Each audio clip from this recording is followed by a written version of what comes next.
So we mentioned that we're going to look at locality-sensitive hashing, or LSH, as an alternative to KD trees. Well, now let's dig into the details of what locality-sensitive hashing does. And just like KD trees, we're going to think of partitioning our data into bins. But the way in which locality-sensitive hashing does this is just fundamentally different than the types of axis-aligned cuts made by KD trees.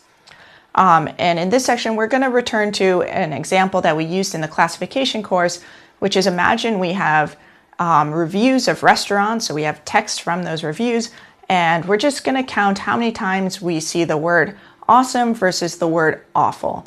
And when we're thinking about retrieving similar types of reviews, we're just going to look at these counts. Okay, well, just like in classification, we can think of dividing these set of points just using a simple line. So this is like the decision boundary we saw in the classification course. And here I'm just writing the equation of this line, and we're defining this term which we call the score.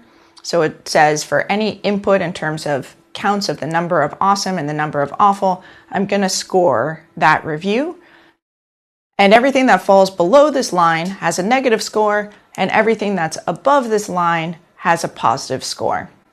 But we're going to be using these scores in a different way than we did in the classification course. Here, if we're going to say that if the sign of the score is negative, then all of these points fall into what we're calling the zero bin. But if the sign is positive, then all of those points are going to be assigned to bin 1. So we're going to translate the sign of the scores into a binary index.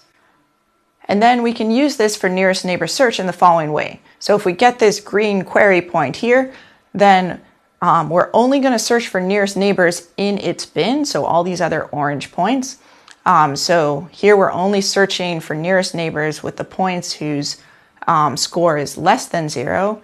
And in terms of these bin indices, that corresponds to all the points that were labeled as having bin index 0. Alternatively, if the query were to have fallen into this other region, this blue region, we would have looked over all the points that had bin index 1 because all of their scores were greater than 0. In practice, the way we're going to do this is search over all data points that have the same bin index as the query point is using something called a hash table.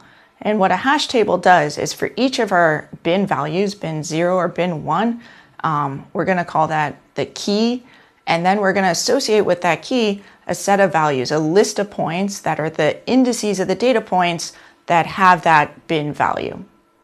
Said another way, we're taking all of the data points that have bin value 0, and we're going to list those data indices in the first element of this table, and we're taking all the data points that have bin value 1, and we're going to list those indices in the second element of this table. Then when we get a given query point, and we look at the bin value of that query based on looking at the score, the sign of the score, and determining the bin index, then we're just going to search along the list of points that are in that bin. So this provides a really, really simple way of doing nearest neighbor search. It's a very simple idea of throwing down a line and then just simply searching the other points that either fall above or below this line. But the question is, does this return an exact nearest neighbor? And the answer is no. So for example, here we have this green query point, and let's say that this orange point, which is just above the line and very close to that green point, is actually the true nearest neighbor. Well, if we look at this green point and we're only searching all the blue points, which have the same bin value as this green point, then we're not going to find that orange point.